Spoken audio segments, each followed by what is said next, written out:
कि हमारी यह सिफारिश है कि किसी भी इस विशेष में मताधिकार की अर्हता सभी समुदायों के लिए समान होनी चाहिए। अब हम शैक्षिक अर्हता पर अपनी चर्चा आगे बढ़ाते हैं। श्री जाधव, क्या किसी विधान परिषद के पास यह शक्ति होगी कि वह 10 वर्ष के बाद अपना निर्णय बदल दे और मताधिकार को सीमित कर दे? संभव है उनमें से कुछ ऐसा ही करना चाहे।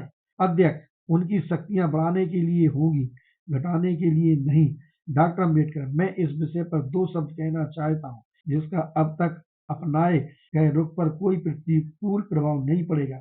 मुझे लगता है कि जो भी विकल्प अब तक सुझाए गए हैं उनकी तुलना में एक सुझाव श्री जोशी ने दिया है कि ऐसा कानून बना दिया जाए जिसमें अपने आप विस्तार की व्यवस्था हो, और दूसरा जो मुख्य प्रस्ताव है वह यह कि यह मामला विधान मंडलों की स्वेच्छा पर छोड़ दिया जाए। साइमन कमीशन ने जो सिफारिशें की हैं वे मुझे कहीं बेहतर लगती हैं और मेरे दृष्टिकोण से उन्हें अधिक तत्परता के साथ स्वीकार कर लिया जाना चाहिए। मेरा कहना है कि इससे भी कहीं बेहतर होगा कि एक ऐसे प्राधिकरण की स्थापना की जाए जो एक निश्चित अवधि के बाद इस बात की जांच पड़ताल करे कि इस अवधि तक मताधिकार के प्रयोग का क्या परिणाम हुआ है। वही संस्था यह भी जान पाएगी कि विभिन्न प्रांतों में किस प्रकार की असंगति हुई है।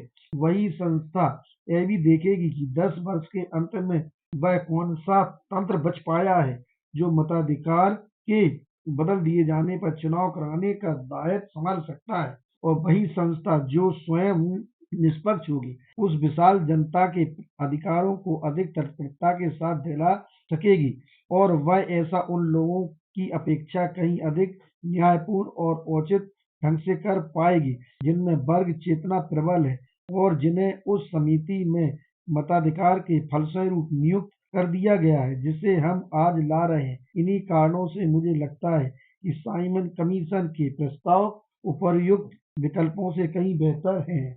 माननीय काउसजी जहांगीर, उस प्राधिकरण की स्थापना कौन करेगा? डॉक्टर अम्बेडकर, जिस प्रकार संसद ने अधिनियम में यह सुझाव दिया था कि एक लोक सेवा आयोग होना चाहिए, उसी प्रकार यह सुझाव दिया जा सकता है कि एक समिति गठित की जाए।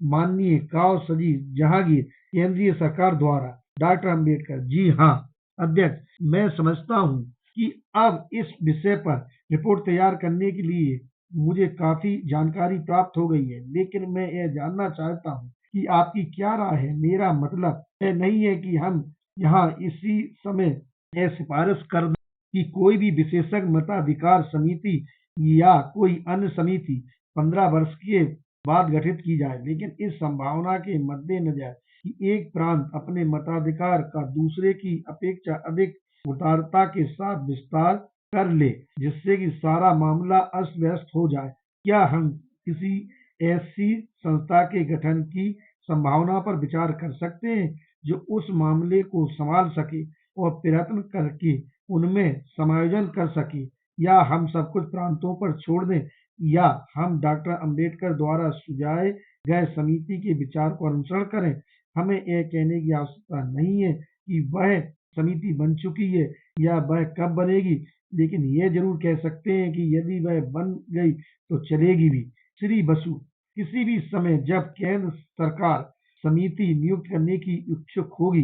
अध्यक्ष, हम यह तो नहीं कह सकते कि वह कैसे नियुक्त होगी, लेकिन इस प्रकार की संस्था की नियुक्ति की संभावना के बारे में आपका क्या कहना है? दीवान बहादुर रामचंद्र राव, मेरा विचार है कि भारत सरकार को ऐसी संस्था स्थापित करनी चाहिए। संसद को ऐसा करने की आवश्यकता नहीं है। डॉक्टर अम्बेडकर, लेकिन इससे क्या फर्क पड़ता है? दीवान बहादुर रामचंद्र राव, हम इन सभी मामलों में बहुत अधिक स्वतंत्रता दे रहे हैं। मैं चाहता हूं कि इन पर से संसद का नियंत्रण समाप्त कर दिया जाए।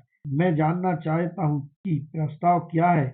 यदि आप यह कहना चाहते हैं कि कुछ वर्षों के बाद भारत सरकार इस प्रकार की समिति नियुक्त करने में समर्थ होगी जो समस्त प्रांतों में इस समस्या पर विचार कर सकेगी, तब तो मुझे कोई आपत्ति नहीं है। लेकिन यदि यह प्रश्न हो कि जिस पर संसद को हर 10 वर्ष बाद विचार करना होगा, तो मैं इस पर आपत्ति करता हूँ। मुझे समिति की नियुक्ति पर कोई आपत्ति नहीं है जिसकी नियुक्ति से मताधिकार का विस्तार होगा, लेकिन मैं चाहता हूँ कि समझ शक्ति भारत सरकार में नियत हो और जब कभी आवश्यक हो इसका प्रयोग उसी के विवेक के अनुसार किया जाए, कुछ निश्चित अवधि में या कुछ वर्षों के बाद। डॉक्टर अम्बेडकर, इस बात का उस उप समिति के कामों से क्या संबंध है, चाहे यह समिति संसद द्वारा नियुक्त की जाए या भारत सरकार द्वारा। दीवान बहादुर रामचंद्र राव, हम प्राधिकार संसद से भारत को सौंप रहे हैं, क्योंकि 1919 में जब इस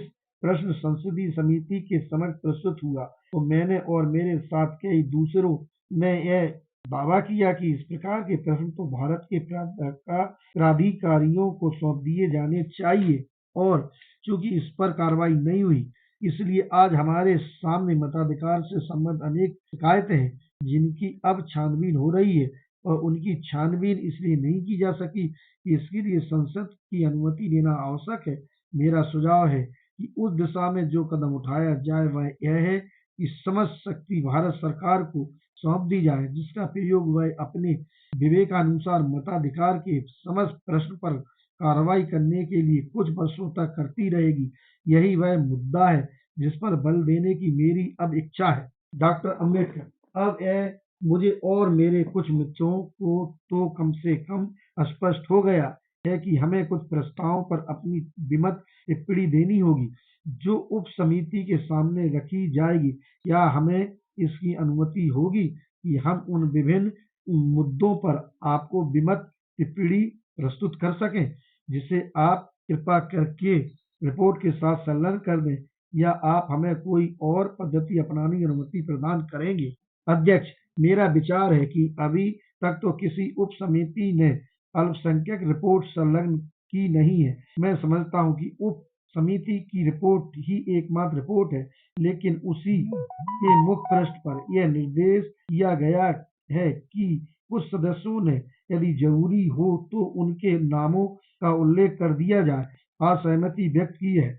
डॉक्टर अम्बेडकर, मैं आपकी अनुमति से एक नुकसान की ओर संकेत करना चाहूंगा जो मुझे उस प्रक्रिया में दिख पड़ा है। यदि हमें अपनी विमत टिप्पणी देने की अनुमति नहीं मिलती तो इसका यह मतलब होगा कि आप हमें अपने सुझावों को ठोस रूप में प्रस्तुत करने का अवसर नहीं देना चाहते, जो यदि हमें अनुमति मिल जाए तो हम करना चाहते हैं। हमें तो यह कहने की नकारात्मक स्वतंत्रता मिली हुई है कि हम असहमत हैं, और बस। अध्यक्ष, मैं निश्चय पूर्वक यह नहीं कह सकता कि आपकी मांग पूरी नहीं हो सकती है या नहीं। मैं समझता हूँ कि आपने अपनी आपत्ति बिल्कुल स्पष्ट कर दी है। आप दरअसल वयस्क मताधिकार चाहते हैं, और मेरा ख्याल है कि उसमें एक बात इस बात का निर्देश करता है कि हमारी उप समिति के कुछ सदस्यों ने, जिनके नाम भी दे दिए गए हैं, इस पर इसलिए आपत्ति की है कि उनके विचार में वयस्क मताधिकार की प्रणाली ही एकमात्र संतोषजनक प्रणाली है। इसी से बात स्पष्ट हो जाती है। डॉक्टर अम्बेडकर, हम जो कुछ करना चाहते हैं वह रिपोर्ट पर निर्भर है। अध्यक्ष, जब कठिनाई सामने आएगी तब देखा जाएगा, और तभी देखेंगे कि आपकी बात मानी जा सकती है या नहीं। मेरे विचार से मानी जा सकती है। चौथी बैठक 1 जनवरी 1931। मसौदा रिपोर्ट, मुद्दा 4। चौथा, मताधिकार का विस्तार। चूंकि इस बात पर आम सहमति थी कि वयस्क मताधिकार ही हमारा लक्ष्य है जिसे अंतोगत्वा प्राप्त करना है, यह भी मान लिया गया कि मताधिकार का आधार तत्काल विस्तृत किया जाए और उसमें भारी वृद्धि की जाए। इस बात पर कुछ मतभेद था कि वर्तमान परिस्थितियों में यह किस सीमा तक व्यवहार्य होगा, और यह महसूस किया गया कि उप समिति के पास यह निर्धारित करने के लिए ऐसे उपाय की क्या निश्चित सीमा हो। आवश्यक सामग्री नहीं है। संविधिक आयोग ने सुझाव दिया कि निर्वाचकों की संख्या में इतनी वृद्धि की जाए जो उस संख्या को जनसंख्या के 10% भाग तक पहुंचा दे। हमारे कुछ सदस्यों का विचार था कि वयस्क जनसंख्या में 25% की वृद्धि तत्काल की जा सकती है।